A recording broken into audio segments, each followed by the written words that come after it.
오늘도 어김없이 고된 업무에 치이고 상사 눈치 보느라 수고하신 모든 직장인 여러분, 안녕하십니까?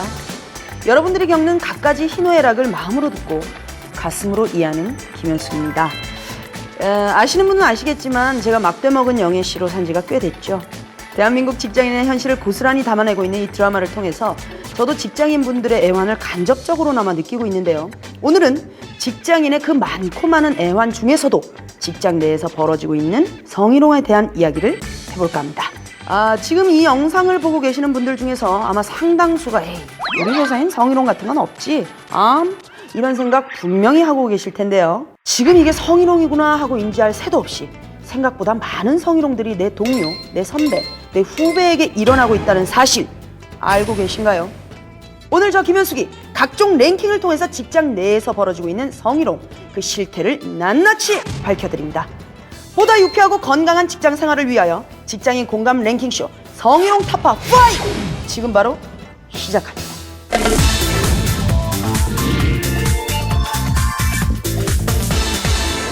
직장 내 성희롱에도 여러 가지 유형이 있습니다. 직장 내 가장 빈번히 일어나는 성희롱 제 5위, 4위, 3위. 누구랑 누가 뭘 어쨌다 하더라. 남녀 불문, 직급 불문. 소문이 소문을 만드는 일명 카더라 통신.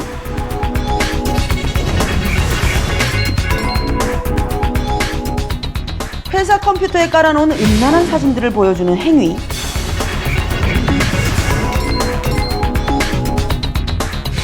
성적 사실관계까지 물어보는 메시지들.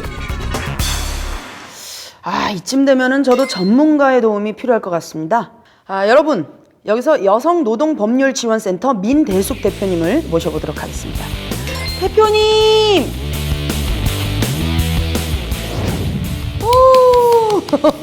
반갑습니다, 대표님. 네, 반갑습니다. 네, 방청객이 없어서 제가 박수를 쳤습니다. 네, 고맙습니다. 예. 여성노동법률지원센터의 대표 민대숙입니다. 네, 반갑습니다. 성희롱은 사회통념상 성적 굴욕감이나 혐오감을 느끼게 하는 것들로 인정되는 육체적, 언어적, 시각적 행동들인데요. 예. 특히 요즘엔 스마트폰 메신저를 통해서 성희롱에 해당하는 메시지들이 난무하고 있습니다. 네. 피해자들은 그 메시지 알림음만 들어도 정말 진저리가 쳐질 것 같은데요. 자, 그럼 성희롱 피해자들을 진저리 치게 하는 최고봉은 과연 무엇일까요? 직장 내 가장 빈번히 일어나는 성희롱 2위, 1위 알아봅니다.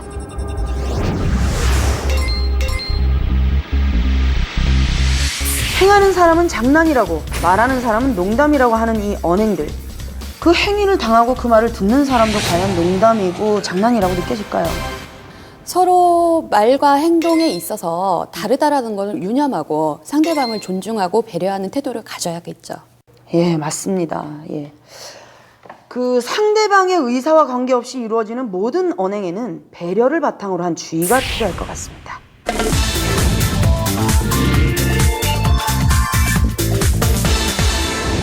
이렇게 다양한 상황, 다양한 장소에서 직장인들의 성희롱이 행해지고 있다면 과연 누가, 어떤 사람들이 그런 장소에서 성희롱을 행하는 걸까요?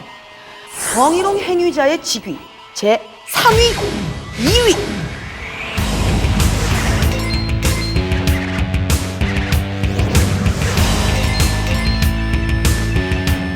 직장에서 자기 일, 자기 팀만 챙겨도 바쁠 분들이 당최 왜 남의 팀 직원으로까지 레이더망을 넓히시는지, 또 회사 경영에 한참 바빠야 할 분들이 왜 하면 안 되는 일에 시간을 할애하시는지. 지금 보니까 성희롱을 행하는 사람이 주로 타부서 상사, 또 CEO, 임직원 이런 사람들이네요. 예. 피해자보다 다 윗사람이라는 얘기인데 이게 우연입니까? 아닙니다. 아마 1위를 보시면 우연이 아니라는 말이 더 와닿으실 겁니다. 1위요? 네. 대표님 1위를 알고 계신가요? 그렇죠? 그렇군요. 그럼 말 나온 김에 한번 보고 갈까요? 네, 그러시죠? 자, 그럼 성희롱 행위자의 직위 제 1위.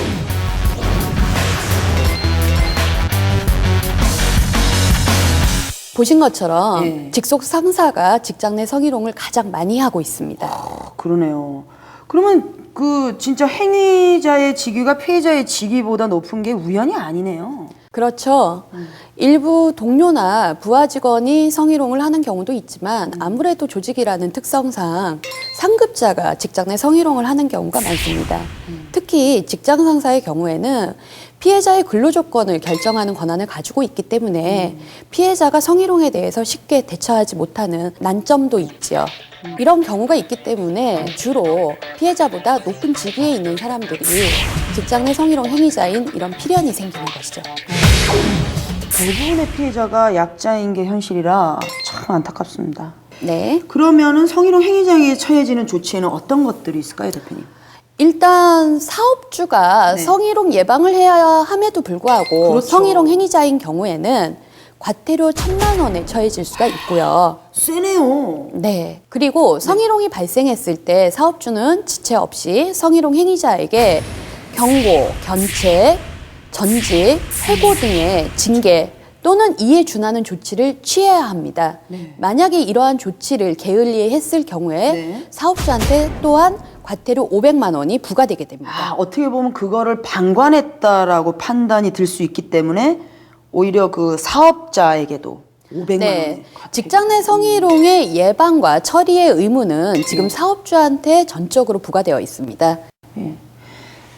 전국의 모든 직장 상사 여러분들, 혹시 여러분들도 본인의 직위를 이용해서 너무나도 쉽게 부하 직원들의 마음에 상처를 내는 언동을 하신 적은 없는지 지금 이 순간에 한번 생각해 봐야 할 사안은 아닐까요?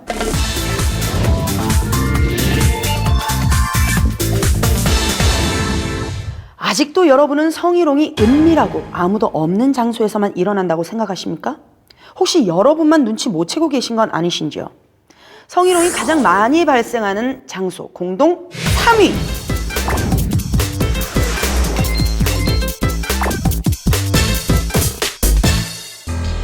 직장 내 성희롱은 비단 직장 안에서만 그치는 것이 아니었습니다. 이동하는 차 안에서도, 식사하는 음식점 안에서도 흘끗거리는 시선, 은근한 신체 접촉이 존재한다고 하는데요. 아, 이래서 어디 출장이나 외근 있는 날 맘 놓고 치마 한번 입을 수 있겠습니까? 지금 자료 화면에서는 여성이 성희롱을 당하는 모습만 보셨는데 현실에선 남성들도 여성 또는 같은 남성으로부터 갖가지 성희롱을 당하고 있다고 하니 여자건 남자건 직장 내 성희롱에 누구나 노출이 되어 있는 실정입니다. 흘끗거리고 만지는 사람은 절대 불순한 의도가 없었다라고 말할 수도 있겠습니다만 여러분 혹시 그거 아십니까? 성희롱의 성립 여부는 행위자의 의도가 불순했건 안 했건 그것과는 전혀 상관이 없다는 사실. 1차적으로 피해자가 성적 굴욕감이나 혐오감을 느꼈고 똑같은 상황에서 피해자와 같은 연령대, 같은 성별을 가진 합리적인 사고를 할 수 있는 사람들도 성적 굴욕감과 혐오감을 느꼈다면 그것은 행위자의 의도와는 상관없이 성희롱에 해당된다는 사실 꼭 염두에 두시길 바랍니다. 그럼 계속해서 알아봅니다. 성희롱이 가장 많이 발생하는 장소 제2위.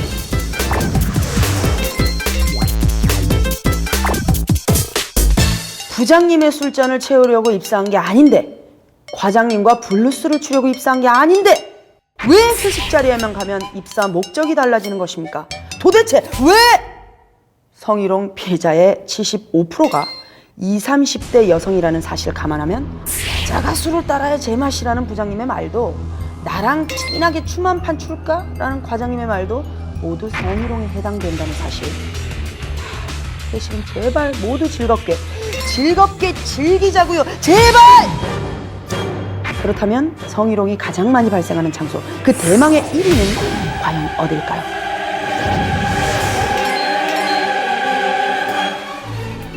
말씀드렸다시피 성희롱은 꼭 아무도 모르는 장소, 은밀한 곳에서만 발생하는 게 아닙니다.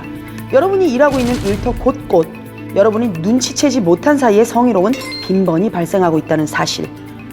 즐겁게 일만 하기에도 벅찬 우리 일터에서의 성희롱은 정말이지 피해자를 더욱더 오갈 데 없이 만들고 있습니다. 지금까지 직장 내 성희롱이 이루어지는 장소, 행위자의 직위, 성희롱의 갖가지 유형들을 알아봤는데요. 그렇다면 피해자들은 이런 성희롱에 대해 과연 어떻게 대처하고 있을까요? 직장 내 성희롱 피해자의 대응 방법 제4위.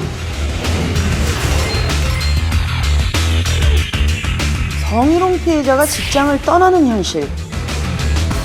안타깝지만은 이런 현실도 존재를 하네요, 대표님. 정말 이런 방법밖에는 없는 겁니까? 이렇게 피해자가 직장을 그만두게 되는 경우에는 예. 성희롱을 당하고도 어디에 어떻게 신고하고 구제받을 수 있는지 그 제도가 잘 알려지지 않았기 때문이라는 생각이 드네요. 네. 저도 들어본 적이 별로 없는 것 같아요. 예. 자, 그럼 여기서 다음 순위를 먼저 보고 말씀을 이어가야 될 것 같습니다. 자, 바로 보시죠. 직장 내 성희롱 피해자의 대응 방법 제3위, 2위.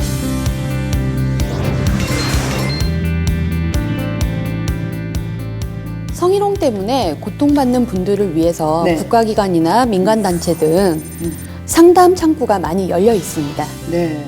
또한 원칙적으로 회사들은 직장 내 성희롱과 관련된 제도와 법규를 마련하고 있어야 하니까요. 성희롱에 고통받고 있는 분들이 있으시다면 혼자 그 고통을 끌어안지 마시고 도움의 손길을 꼭 요청해 보십시오. 예. 그럼 직장 내 성희롱 피해자의 대응 방법 1위를 알아봅니다.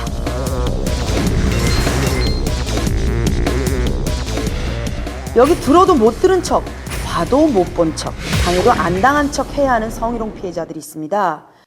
성희롱을 당해도 아무런 조치도 하지 않고 피한다고 답한 비율이 전체 응답자의 반 이상을 차지했는데요. 대표님, 그 피하기만 하는 이유가 있습니까? 아까 랭킹에도 나왔지만 주로 성희롱 행위자가 직장 상사이다 보니까 그렇죠. 예, 피해자의 인사고과나 근로계약 결정 여부를 쥐고 있는 경우가 많습니다. 피해자들이 이런 사정을 감안하지 않을 수 없죠. 그렇죠. 예. 그 자료를 보니까 적극적인 대처를 하지 않는 분들 중에서 대표님께서 그 말씀하신 그 업무나 인사고과의 불이익을 받을까봐 피한다고 하시는 분들이 굉장히 많으시네요. 그 외의 대답에는 이게 성희롱인지 아닌지 잘 몰라서, 그리고 이상한 사람으로 소문날까봐, 예. 그리고 대부분 대응하는 것보다 피하는 경우가 많아서 등등이 있는데요. 그 이 대답들이 지금 대한민국 직장 내 성희롱의 현 주소인 것 같아서 참 안타깝습니다. 네. 더 안타까운 현실은 네. 성희롱 피해자가 그 사실을 공론화했을 때 네. 주변 동료들이 성희롱 피해자에 대해서 따뜻한 시선으로 맞지 않고 그렇죠. 차가운 시선을 보내는 경우가 많다는 겁니다. 사실은 본인의 잘못이 아닌데도 불구하고 예, 여자들이 특히 또 피해를 보는 예, 점들이 또 많은 것 같아요. 성희롱을 한 직장 상사를 신고한 후에 직장 여성이 동료들로부터 따돌림과 괴롭힘을 당해서 직장을 그만두는 경우들도 꽤 있습니다. 그러면요, 그 성희롱 사건을 그 은폐하거나 추가적인 피해를 가한 사람들에 대한 그 제도적인 제재는 전혀 없는 겁니까? 다행이라고 할까요? 당연하다고 해야 할까요? 네. 성희롱 은폐와 추가 피해에 대한 제재가 있습니다. 아, 있습니까? 네. 국가기관이나 공공기관에서 성희롱이 발생했을 때 그 사실을 은폐하거나 성희롱 피해자에 대해서 구제를 하는 과정에서 추가 피해가 발생하는 경우에는 여성가족부 장관이 그 기관의 관련자들을 징계하도록 요구할 수 있습니다. 이렇게 하는 것은 그 기관에서 성희롱을 은폐하지 못하도록 하는 역할과 근로자의 근로권과 같은 인권을 충분히 보호할 수 있도록 하는 것이지요. 아, 그렇죠. 그 무엇보다 중요한 게 바로 피해자가 더 이상의 고통을 당하지 않는 것인 것 같아요. 그죠? 그렇죠. 주위에 성희롱 피해를 입은 동료가 있다면은 남다른 시선으로 바라보거나 외면하지 말고 그 동료를 돕고 격려하고 연대하는 것이 가장 중요합니다. 그렇습니다. 저도 주위에 그런 분이 있다면 꼭 실천하도록 하겠습니다. 네, 부탁드리겠습니다. 네, 알겠습니다. 자, 그렇다면 여기서 잠깐 막간을 이용해서 여러분께 묻습니다. 성희롱이 발생한 경우 주변 사람들, 즉 제3자가 취하는 행동에는 과연 어떠한 것들이 있을까요? 대표님의 조언을 받아봤습니다. 제3위! 누군가 성희롱을 하려고 할 때 적극 대처하며 만류한다.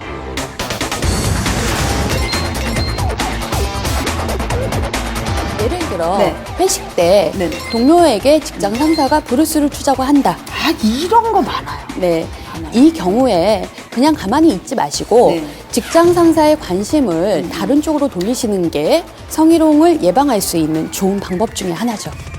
저 같은 경우는 약간 시선을 돌리기 위해서 뭔가 그죠? 이상한 짓을 오히려 제가 먼저 한다든지. 네. 예. 블루스 여러 가지 곡을 뭐 끊는다던가. 여러 가지 뭐 도움을 줄 수 있는 것들이 있을 것 같습니다. 네. 자, 계속해서 제 2위. 피해자가 이의 제기 시 적극 지지한다.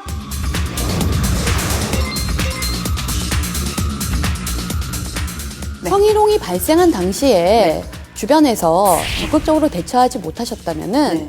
피해자가 성희롱 이의를 제기했을 때 현장 증언을 하는 등 피해자한테 적극적인 도움을 주시는 것도 상당히 중요합니다. 자, 그렇다면 성희롱 발생 시 주변 사람들이 취하는 행동 대망의 1위는 과연 무엇일까요?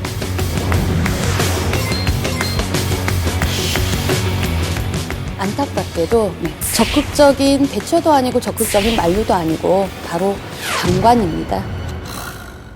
그러네요. 근데 굉장히 그 입장을 이해하긴 하지만 너무너무 좀 원망도 될 것 같아요. 사실 피해자에 대한 적극적인 지지만으로도 직장 내 제2, 제3의 성희롱을 예방할 수 있습니다. 또한 그런 기회를 통해서 성희롱에 대해서 자기 점검의 시간을 가져보는 것도 가능하겠지요. 네. 무엇보다 피해 동료에게 큰 힘이 되는 거는 따뜻한 격려의 한마디가 아닐까라는 생각이 듭니다. 직장인 공감 랭킹쇼 성희롱 타파 5! 지금까지 직장 내 성희롱 백태에 대해서 알아봤는데요. 저는 제가 이 영상을 시청하고 있는 직장인이라면은 이런 생각이 들 것 같아요. 과연 우리 회사는 성희롱에 대해서 잘 대비하고 있나? 그럼 제가 그 질문에 네. 답할 수 있는 체크사항들을 몇 개 이야기해 드릴까요? 좋네요. 체크상. 예. 네. 요게 구체적이네요. 예. 네네. 예. 첫째, 네. 우리 회사는 어떤 유형의 성희롱도 용납하지 않는다는 명시화된, 명문화된 정책을 가지고 있는가? 두 번째, 네네. 우리 회사의 관리자들은 부하 직원들에게 성희롱은 절대 용납되지 않는다는 점을 전달하거나 주지시켜 왔는가? 이어서 세 번째도 마찬가지입니다. 우리 회사 관리자들은 성희롱 예방 정책을 실행하는 데 있어서 책임감을 갖도록 훈련받고 있는가? 훈련. 예. 네. 지금 말씀드린 이 체크 사항들에 대해서 예라는 대답이 많이 나왔다면 네. 그 회사는 성희롱에 대해 잘 대비하고 있는 편이라고 얘기할 수 있습니다. 대표님, 그러면은 결국에는 회사의 조직 문화가 성희롱 예방 및 대응에 있어서 굉장히 중요한 역할을 할 것 같은데요. 예. 맞습니다. 경영진이 성희롱에 대해 단호하면 단호할수록 성희롱 발생률도 줄고요. 네. 성희롱이 발생했을 때 회사에서 성희롱 피해자들을 잘 보호하고 있는 것으로 나타납니다. 그러면은 이런 성희롱 행위자에 대한 즉각적이고 좀 합당한 처벌이나 징계를 위해서는 무엇보다 피해자의 대처 방법이 중요할 것 같은데요. 예. 네, 맞습니다. 네. 일단 피해자는 성희롱이 발생했을 때 두려워만 하시지 말고 그렇죠. 그 행동을 중지하라고 요구하실 수 있는 힘을 키우시는 게 필요하고요. 네. 성희롱 행위를 중지해달라고 요구하는 것 또한 하나의 증거 자료로 활용될 수가 있습니다. 그리고 그렇죠. 직장에 노사협의회나 고충처리기구가 있는 경우에는 네. 고충처리기구에 신고를 하시고요. 네. 회사 내에서 제대로 처리될 것 같지 않다라고 한다면은 직장 외부에 고용노동청이나 네네. 국가인권위원회에 성희롱 진정을 하시는 것이 가능합니다. 네. 유의하실 점은 네네. 두 군데에 동시에 진정을 넣는 것은 불가능하기 때문에 한 군데. 네. 고용노동청이나 국가인권위원회나 네. 장단점을 비교하셔서 선택하여 진정을 하시는 그런 판단이 필요하죠. 대표님, 앞서서 살펴봤지만은 성희롱의 피해자가 이렇게 적극적으로 대처하지 못하는 이유는 그걸로 인해서 당할 불이익 때문이라는 조사 결과가 또 있지 않았습니까? 네, 그랬죠. 예. 그렇기 때문에 성희롱 피해자가 무조건 문제 제기하는 것보다는 네. 많은 성희롱 전문 상담 기관이 있습니다. 네네. 그 상담 기관에 전화하시면은 네. 제가 지금 말씀드린 것처럼 어떤 것이 성희롱인지에 대한 판단, 네. 그리고 성희롱이 발생했을 때 직장 내에서 처리할 것인지 아니면 외부적으로 지방 고용노동청이나 인권위원회를 갈 것인지, 그다음에 어떠한 것들이 증거 자료로 활용될 수 있는지에 대해서 상당히 전문적인 도움을 받으실 수가 있어요. 그러니까 실행에 옮기기 전에 오히려 더 이성적으로 판단을 해서 좀 더 많은 자료들을 좀 조사를 해서 네. 전문가들의 도움을 받는 것이 가장 현명할 것 같네요. 네네. 예, 알겠습니다. 사실 성희롱 사건에 관한 한 우리 사회가 좋은 게 좋은 거야. 뭐 유야무야 식의 처리를 해온 게 사실입니다. 피해자는 보다 적극적인 대처로 제2, 제3의 피해가 생기지 않도록 해야겠고요. 이런 피해자를 따뜻이 감싸줄 수 있는 직장 동료들의 의식 개선 또한 필요하겠습니다. 그리고 성희롱 행위자에겐 보다 엄격한 처벌과 징계로 우리가 일하는 모든 일터들이 성희롱과는 무관한 모두가 유쾌한 장소가 되도록 노력을 꼭 해야 될 것 같습니다. 여러분은 짧다면 짧고 길다면 긴 이 영상을 시청하시면서 무슨 생각을 하셨습니까? 2012년 한 조사에서도 직장 내 성희롱에 대한 남녀의 인식차가 뚜렷하다는 것을 알 수 있었는데요. 이는 남성들이 별 생각 없이 하는 언행이 여성들에게는 심각한 성희롱으로 각인되고 있다는 방증이기도 하겠죠. 무심코 던진 돌에 개구리는 맞아 죽는다 라는 속담이 있듯이 아무리 의도치 않은 행동이었다 하더라도 누군가는 씻을 수 없는 상처와 피해를 입을 수 있다는 점 다시 한번 생각해 주시길 바라며 직장인 공감 랭킹쇼 성희롱 탑5 저 김현숙은 여기서 이만 인사드리겠습니다.